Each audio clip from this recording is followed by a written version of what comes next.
Hello everyone and welcome to my channel, and today I'll be reading an Arlecchino Listener by me. So let's get into it. The sun rises slow and golden over the house of the hearth.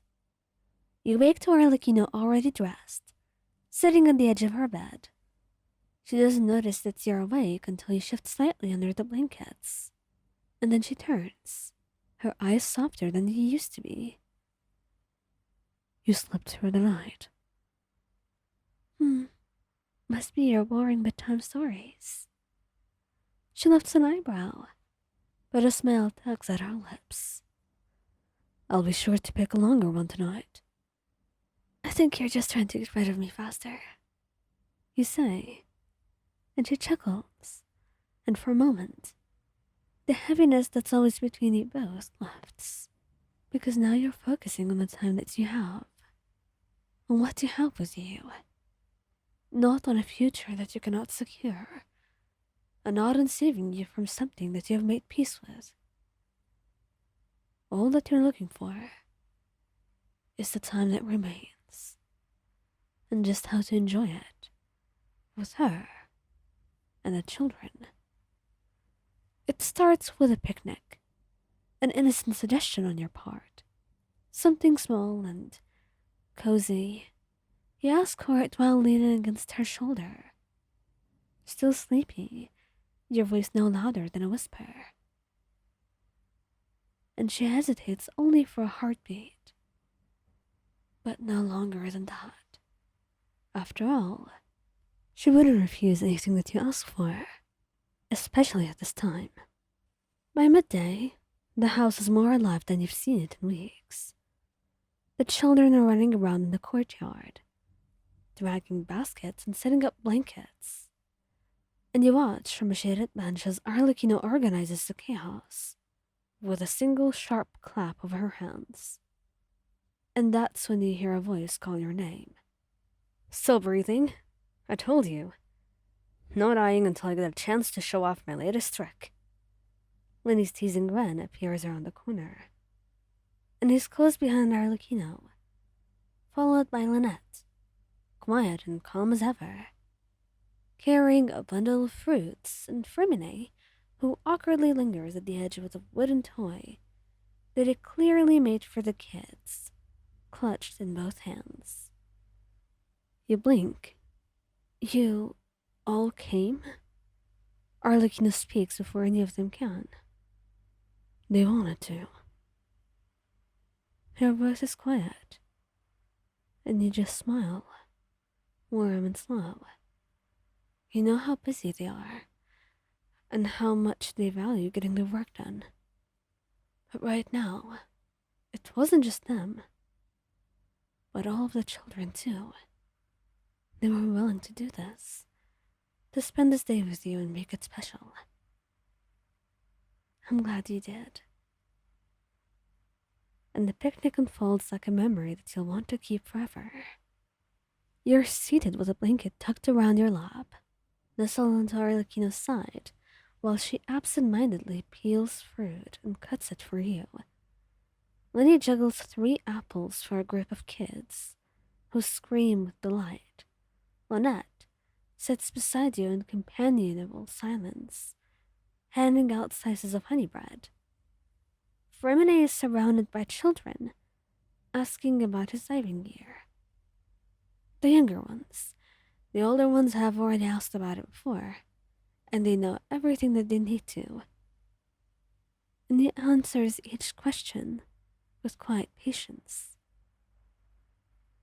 You lean against Arlecchino's shoulder. They're good kids. She nods, sighing quietly, and you glance up at her. I'm lucky I have you.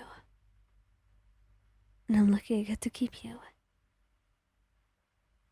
And later, Lenny convinces the children to help him with a magical group trick. It devolves into chaos, as everything that's in a big group of children usually does. With kids pulling flowers out of sleeves and shouting fake spell words, but everyone's laughing, especially you.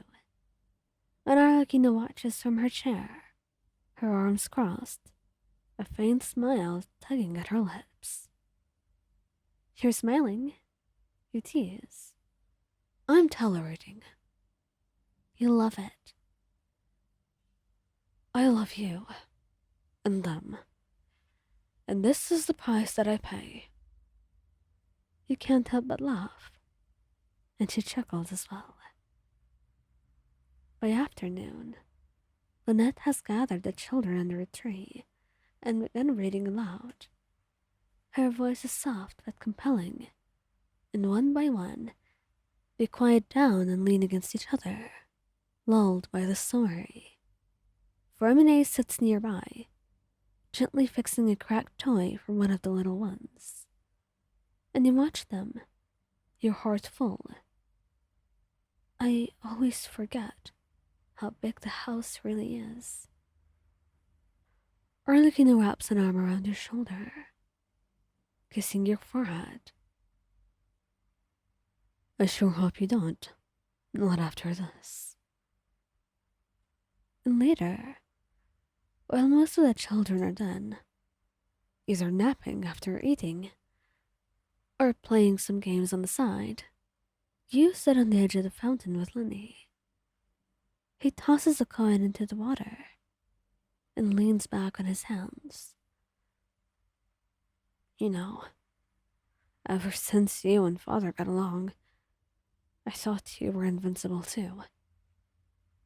You're the only one who could stand beside her. So naturally, I thought that way.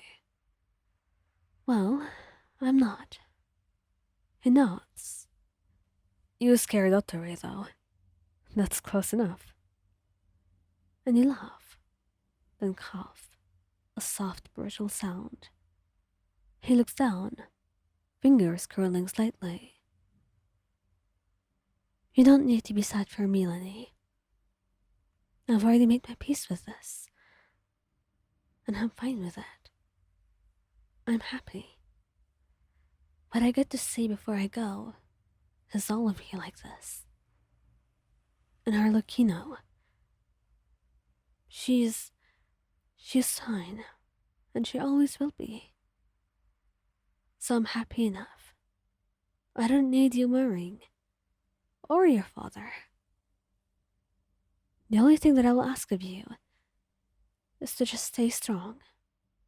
And don't be an asshole to your siblings. Vermine has had enough of your pranks sometimes. He chuckles. I'll try my best. And when it's over, while we sleep in Arlecchino's arms, you know that you don't know how much longer you have. But you know this. You are loved, and you will be, until the end. And that's all you'll ever ask.